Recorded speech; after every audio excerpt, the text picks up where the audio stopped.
सकते हो? बता दूं? चलो बता ही देती हूँ।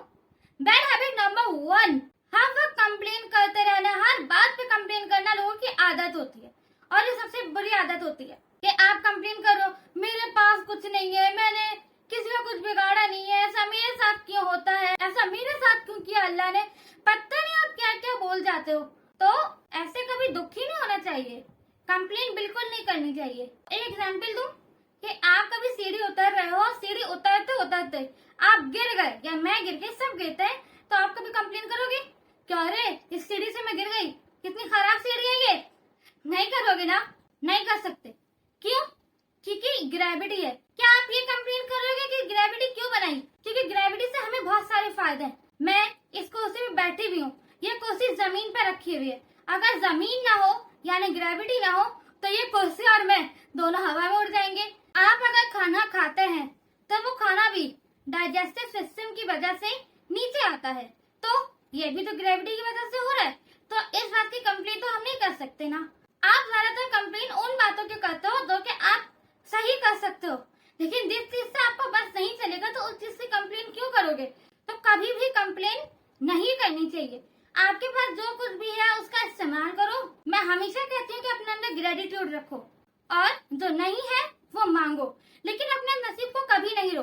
बैड हैबिट नंबर 2, कंपैरिजन करना। लोगों को ज्यादातर कंपैरिजन करने की आदत होती है। आप देखते हो कि इसके पास इतनी बड़ी गाड़ी है, इसके पास इतना सारा सामान है, बहुत कुछ है, इसके पास बड़ा बंगला है, मेरे पास क्यों नहीं है? अगर आपको कंपैरिजन करना है तो आप खुद के साथ कंपैरिजन करो ना कि आप पास्ट में कैसे थे और प्रेजेंट में कैसे हो, कितने बेहतर हुए आप। अब आपको पता है कंपैरिजन करने के 3 लॉस होते हैं, बताती हूँ। लॉस नंबर 1, कंपैरिजन हमारी खुशी छीन लेता है कि आपके पास कोई बहुत अच्छी गाड़ी हो और आपने बहुत मेहनत करके आपने वो खरीदी हो। खरीदने के बाद आपका कोई दोस्त आया, वो मर्सिडीज लेके आया, तो आपने जो होंडा खरीदी थी उसका सुख मर्सिडीज में बदल गया, तो आपकी हैप्पीनेस छिन गई ना। लॉस नंबर 2 कि आप गलत लोगों के ऊपर फोकस करने लगते हो, हमारा ध्यान गलत लोगों के ऊपर होता है, तो ये भी नहीं करना चाहिए। और लॉस नंबर 3, हम दूसरे का रिजल्ट देख के आगे बढ़ते हैं। हम कहते हैं, जैसे मैंने अभी बताया कि दूसरे के पास गाड़ी होगी तो आप बोलोगे कि मेरे पास नहीं है, या कोई कुछ अच्छा कर लेगा तो आप बोलोगे अरे इसके पास तो इतना कुछ है, मेरे पास नहीं है। आप ये नहीं देख रहे हो कि उसने कितनी मेहनत की, कितने एफर्ट लगा के उसने उस मेहनत को कमाया है, कितने एफर्ट लगा के उसने उस चीज को अपने पास रखा है। तो कभी भी कंपैरिजन करो तो अपने साथ करो। एक बात बताऊं आपको, अमेरिका के सदर बराक ओबामा 47 साल की उम्र में सदर बने और जो बाइडेन उनके वाइस प्रेसिडेंट थे, लेकिन उन्होंने कभी भी दुख नहीं मनाया इस बात का। वो तो 89 ईयर की उम्र में प्रेसिडेंट बने, सदर बने, लेकिन वो भी तो दुखी हो सकते थे ना, कंपैरिजन कर सकते थे ना कि देखो वो मुझसे छोटा होके, इतना छोटा होके सदर बन गया, मैं क्यों नहीं बना। लेकिन नहीं, उन्होंने भी वेट किया, उन्होंने ये सोचा कि मेरा भी टाइम आएगा, तो आपको भी सोचना चाहिए अपना टाइम आएगा।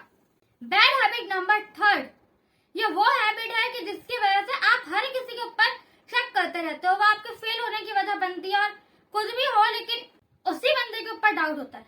वो है ब्लेम करना, कि आपको हर किसी के ऊपर ब्लेम करना होता है कि अरे इस आदमी की वजह से मेरे साथ सब कुछ हो गया, ये नहीं होता तो अच्छा होता, पता नहीं कहाँ से आ गया, इस आदमी ने मरवा दिया, मेरी जिंदगी खराब करके रख दी इस आदमी ने। होता है ना, किसी के ऊपर ब्लेम नहीं करना चाहिए, इल्जाम नहीं लगाना चाहिए। एक बात बताऊं, सबसे बड़ा झूठ है दूसरे को कसूरवार ठहराना, खुद बेकसूर बनना। फॉर एग्जाम्पल कि आप गाड़ी चला रहे हो, सड़क पे 2 गाड़ियां आपस में टकरा जाएं, तो आपको झगड़ा करने लग जाओगे। पहले तो आप उतरोगे, उतरने के बाद आप बोलोगे कि तेरी वजह से ऐसा हुआ, तूने गाड़ी खराब चलाई है, दोनों एक दूसरे को बोलोगे, लेकिन गलती किसकी? दोनों की है। कोई एक बंदा अगर ये बोल देना कि भाई सॉरी मेरी वजह से ऐसा हुआ, तो अपनी गलती मान लोगे तो क्या चले जाएगा। अपनी गलती मानो और दूसरों के ऊपर ब्लेम मत लगाओ। बैड हैबिट नंबर 4, ओहो आपकी फेवरेट बैड हैबिट, इसको तो छोड़ना पड़ेगा। वो बैड हैबिट ये है कि देर तक बिस्तर पे लेटे रहना, देर से बिस्तर छोड़ देना। कहा जाता है कि सूरज की रोशनी में काम करोगे तो काम अच्छा होगा। आप सुबह 6 बजे उठना चाहते हो या 8 बजे उठना चाहते हो, आप अलार्म अलार्म लगा के सोए 8 बजे का। अब अलार्म बजा, आपने बंद कर दिया, बजा, बंद कर दिया। ये मैंने बहुत लोगों को देखा, देर तक सोने की आदत होती है। उठेंगे कब? 10-11 बजे तक। अलार्म बज के थक जाए, बोल के थक जाए कि मालिक उठ जाइए, मैं कब से बज रहा हूँ, प्लीज उठ जाइए। लेकिन आप तो बड़ी मजे से सो रहे हो, तो आपको तो उठना चाहिए ना।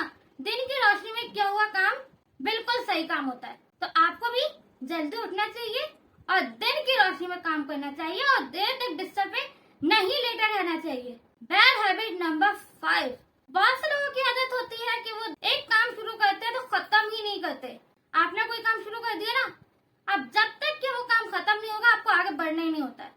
जैसे टेलर का काम होता है कपड़ा सीना, अब उसने कपड़े सीने से पहले कपड़े को काटा, फिर आगे कपड़ा सिएगा ना। वो कपड़े को काटा, अब काम खत्म हो गया ना एक काम, फिर कपड़ा सिया। तो उसी तरीके से एक काम खत्म करने के बाद दूसरा काम शुरू करना चाहिए, तो रिजल्ट बाद में आएगा। अरे यही तो सबसे बड़ी मुसीबत है।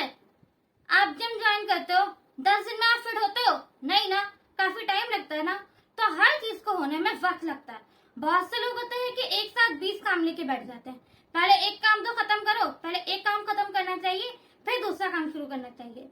मेरी एक बात याद रखना, एक कमरे के मकान को बनने में 1 महीना लगता है, एक बड़ी बिल्डिंग बनने में 5 साल लगते हैं। तो पहले एक काम करो, फिर वो खत्म करो, फिर दूसरा काम करो।